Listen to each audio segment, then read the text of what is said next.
Okay, so let's add the function keyword here and try that whole thing again. So here we can see that everything is working as expected. So um that was a mistake on my path. So to create object methods, we can't use arrow functions. So we need to use the function expression method to create object methods. So let me run this again so we can see that everything is working as expected now. So it says, "Hello, my name is John, my age is 30, and I am based in Lagos." Now, let's see what happens if I say person dot name, person dot age, and person dot city. So let's see if this would work. So this is actually also working as expected, but wait, let me see something.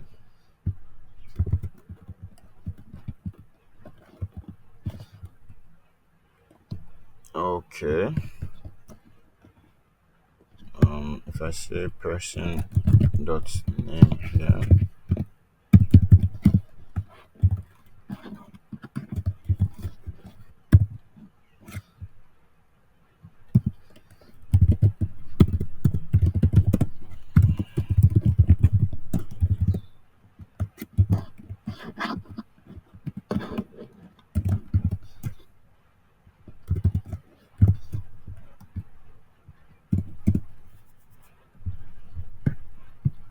and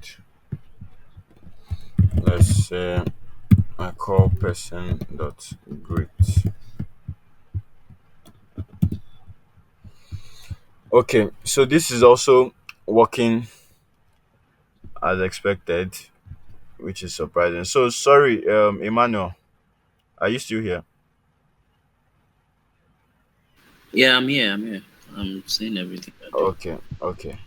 So um, I would need to look at that here, but it's good as we are practicing it. We can see that if we use this dot name or person dot name, it is still working as expected.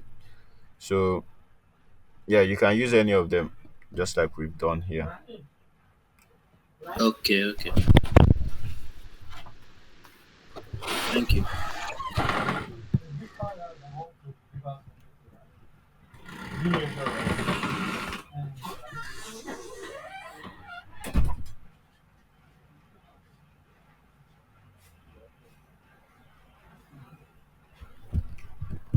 So um, then it says the introduce method should return a string introducing the person with their city. So we've done that, and we should call the introduce method and log results to the console. So we've done everything that is expected of us. So this is the solution to that problem. So we can see here that we are returning a string that introduces the person. So the main part was just to create a an object method, then call the method. So this string that we have here is basic. So it is just a log that is happening inside of our object method. So the second part, I guess this is different, is the script tag. So let me see the next topic and see if we'll be going into script tags.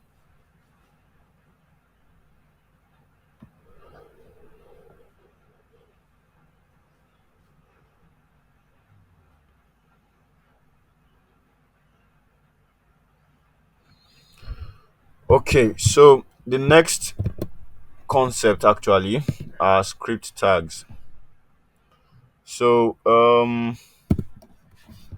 script tags are, so they're like how our interface, which is our HTML, connects to our functionality, which will be written in JavaScript.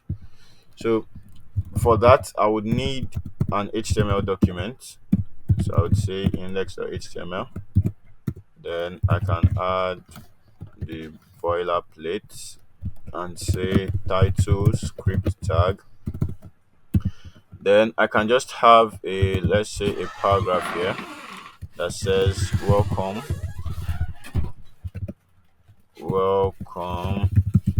to script tags.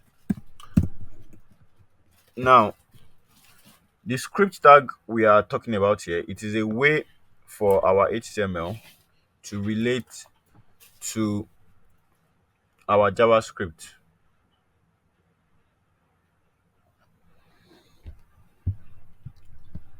So, and this will be done using the script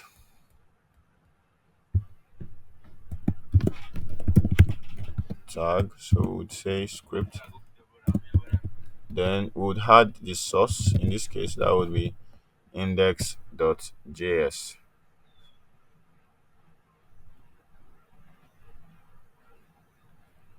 So this is how we would connect our HTML to our JavaScript.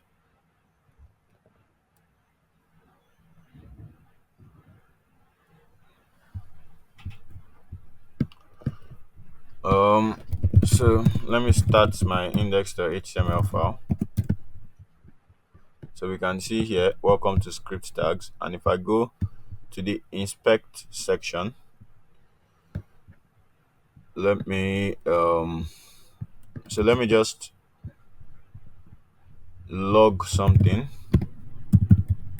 in my in my JavaScript file. So I can just do console.log here, and when I refresh, we can see that we are getting the log in my browser. So this is how you would connect your JavaScript functionality to your HTML code.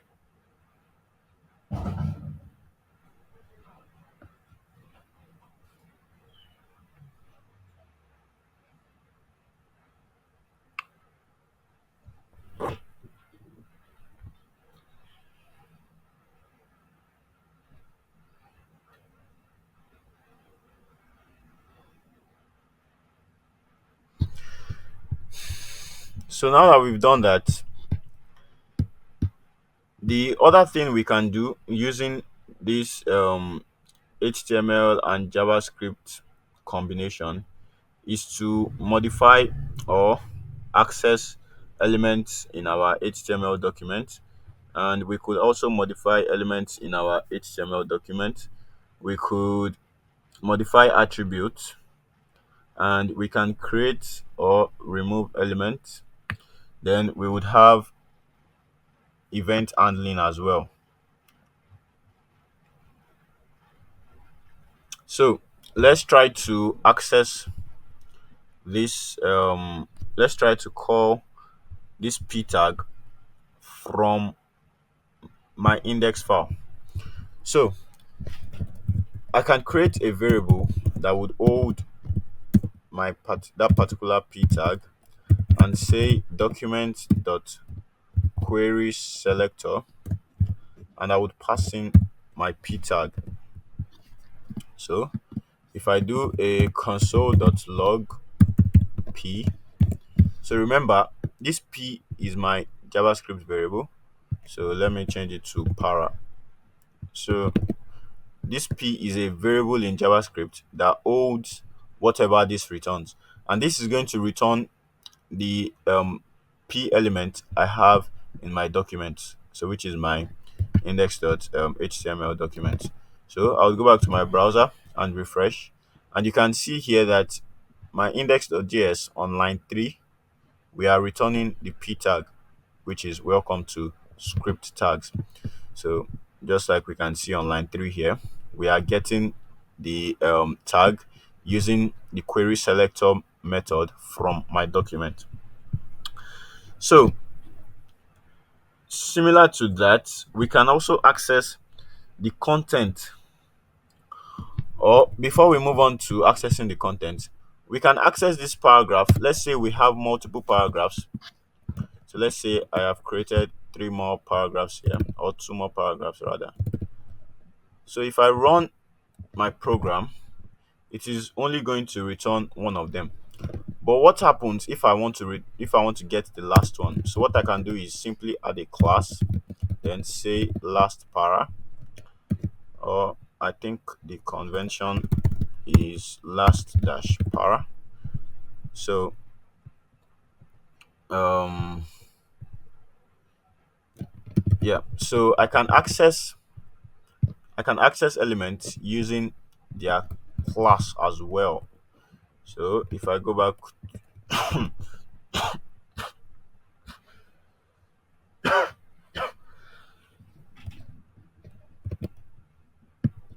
so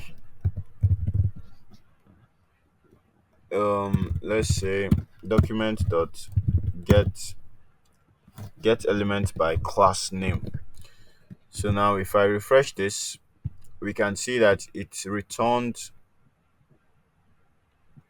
the p tag, which is last dot para. So we can see that it's returning the last one here.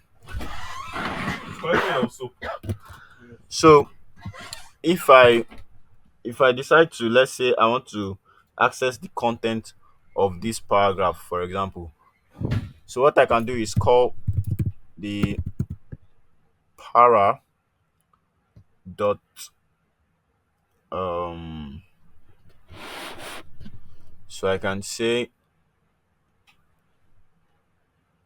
para dot inner html, I believe. Let's see what happens here.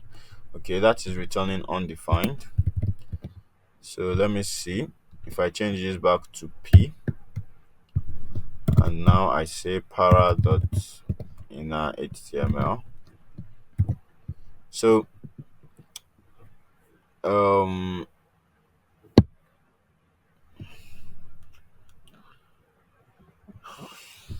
so we can see here that I am able to access the content of my HTML element using the inner HTML attribute. Um,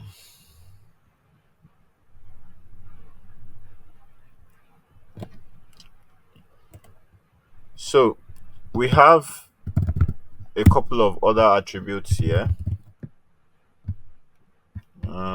We have other properties and other attributes as well. So let's say